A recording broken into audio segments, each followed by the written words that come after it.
So friends, দেখুন এই লাইফে প্রথমবার আমি এই ঘাটে আসলাম। তো আমাদের সামনগরের এটা আতপুর ঘাট, ঢ্যাবডেবি ঘাট বলে। তো দারুণ সুন্দর ঘাটটা। তো এখানে আমার আজকে বোনের শ্বশুরমশাই মারা গেছেন, তো আমাকে এই শ্মশানে আসতে হয়েছে। তো আমার বাড়ি তো সামনগরে, তো এটাও অ্যাকচুয়ালি সামনগরের পাশে আর কি। এটা জগদ্দল আতপুর ঘাট বলে। তো আমাদের সামনগর জগদ্দলের ঠিক মিডিলে। আমাদের তো বেশিরভাগ রত্নেশ্বর ঘাটেই যেতে হয় এইসব কাজের জন্য। তো আমি লাইফে প্রথমবার আসলাম এখানে। তো খুবই পরিষ্কার ঘাটটা, দেখুন একদম জল চকচক করছে।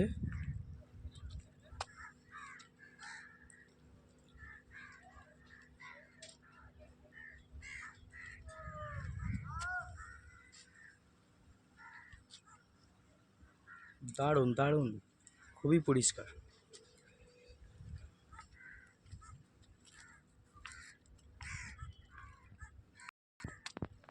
কাচের মতো জল।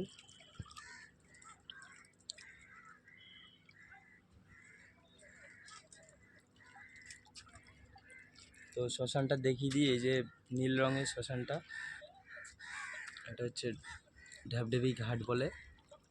তো এখানে আমি আসছিলাম অনেক বছর আগে, তখন আমি বয়স কম ছিল, আমার মানে ছোটো ছিলাম, 12-13 বছর বয়সে একবার আসছিলাম অনেক ছোটো থাকতে। তখন এখানে এই ঘাট চুল্লির ঘাট, মানে চুল্লির ইয়েটা হয়নি, তখন কাঠে পোড়ানো হতো এখানে।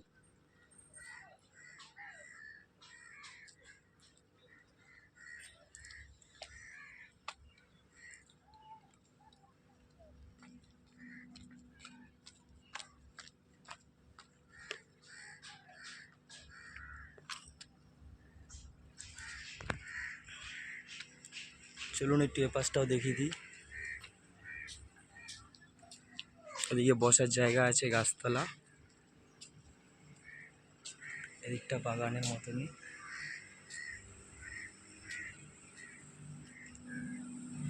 তো আসুন, এটা পেছন সাইড।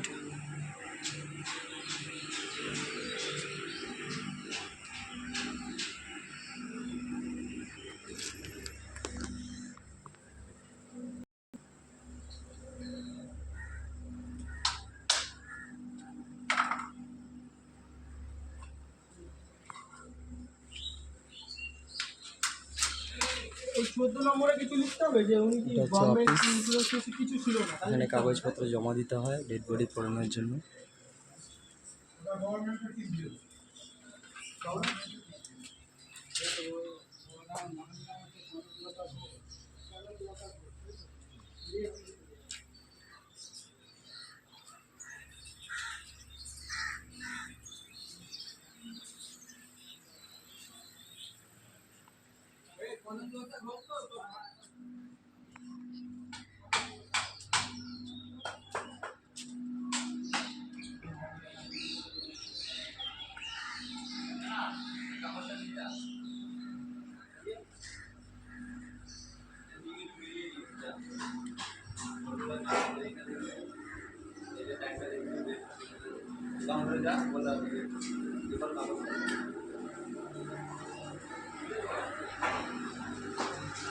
সুন্দর বসার ব্যবস্থাও আছে,